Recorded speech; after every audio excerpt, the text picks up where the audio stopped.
Welcome back to the Gentleman's Gazette. In this video, we discuss the 101 things that change when you dress up and improve your style.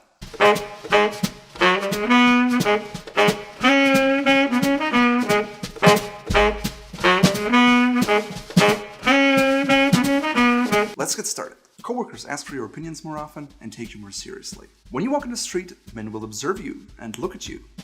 Women will notice you and compliment you. Random people on the street ask for directions because you look trustworthy and competent. Test driving a Maserati or a Porsche or BMW is no longer a problem. You look great and they hand you over the keys. Random people in the subway will compliment your style. Your guy friends will make fun of you at first, but soon they realize that you're the style authority and they'll ask you when they want to buy a new suit. People will smile at you more often, and when you go to the bank, you don't have to wait in line as long anymore. You're more likely to get an upgrade at the rental car station, at the hotel, or even at airlines. Your boss may actually feel threatened by you if he's sloppy. People assume that you're more successful because you look more like it, and so they will come up to you more often. That's also true for salespeople. They will approach you more often, but they'll also leave you alone if you say no because you prefer more authority.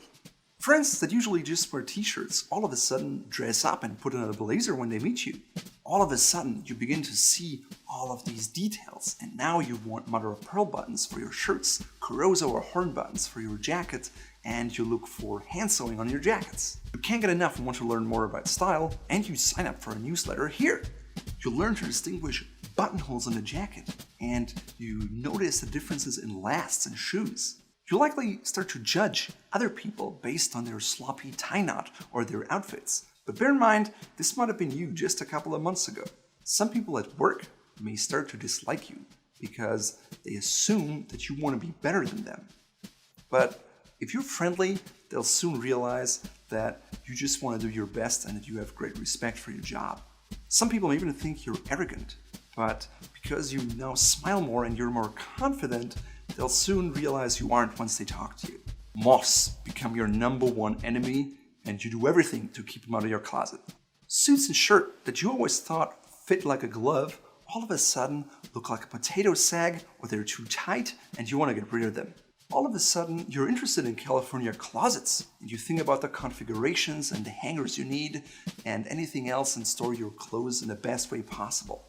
You analyze other people's style and you give them a nod if you notice that they're wearing a double-sided scarf, an ancient matter tie, or a Solaro suit. You're now in the know. All of a sudden you notice the imperfections in your body and how it impacts the tailoring and the look of your clothes. All of a sudden you notice the scourge of huge oversized armholes all around you. You also dress up and wear a tie to work every day. You iron your shirts better than your mom. And you want to invest in your first knit tie. Compliments from people who don't dress well themselves all of a sudden become less meaningful to you. Your alterations tailor now knows you by your first name, and you know where you can get your hats reblocked. All of a sudden, you don't want to leave the house without a pocket square anymore. You fully understand the difference between full canvas, half canvas, and glued inner lining. When you travel, you always look for nice haberdasheries or places where they sell quality clothing.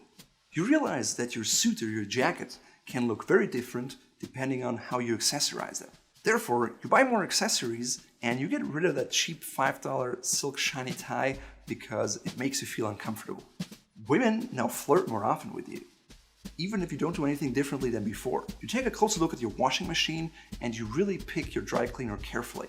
You realize sunglasses are not just functional, and you start playing with different shapes that complement your outfit. When people see you in gym clothes, they're startled and surprised. People will argue less with you, and you'll achieve your goals and discussions more easily.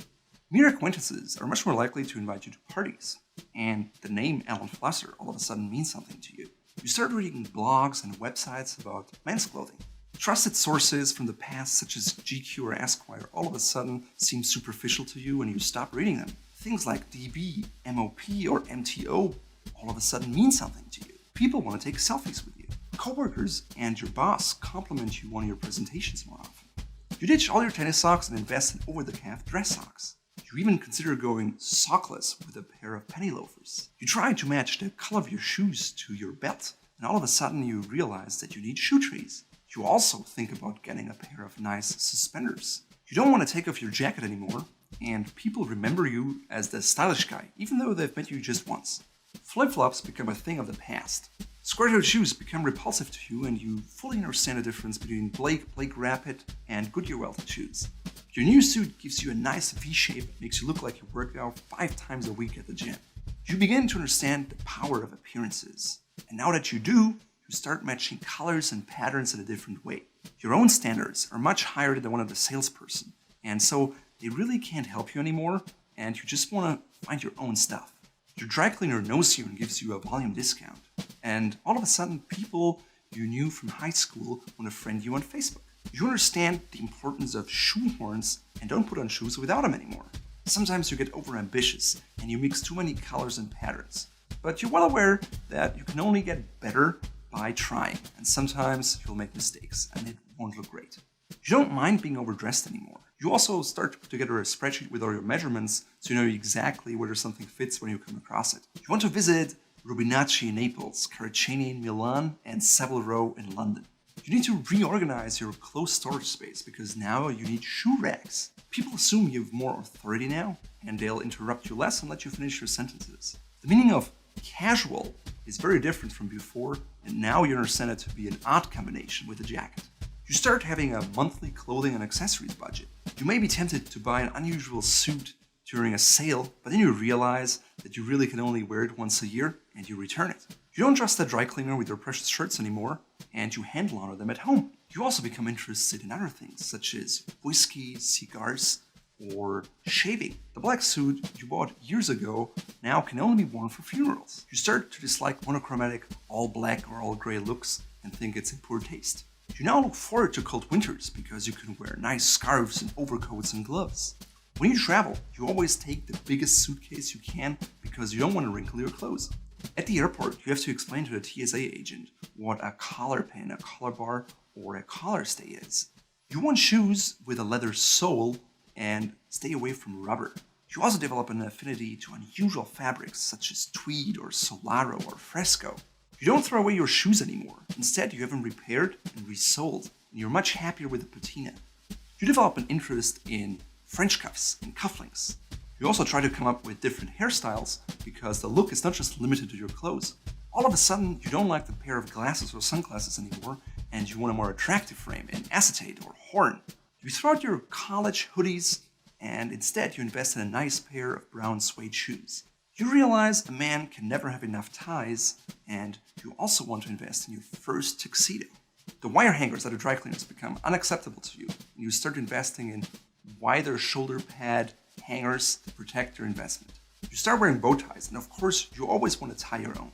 You freak out when you find a vintage top hat in your size. You aren't afraid to invest in your wardrobe anymore because you realize that a $450 pair of shoes actually costs you less in cost per wear over the years. Your significant other all of a sudden has to wait for you to leave the house. You enjoy looking in the mirror all of a sudden and you like what you see, and that makes you more confident and people will notice it. You get excited if the dress code is black tie or formal Friday and you don't like business casual anymore. You start taking off your jackets when you drive because you don't want it to get wrinkled when you sit in your car seat. You realize that scientific studies are right that say when you dress up, you make on average $250,000 more over your career. You also realize that people standing in front of a judge or a jury are much more likely to get a favorable verdict if they're dressed well. Now, these are just a few things that I experienced.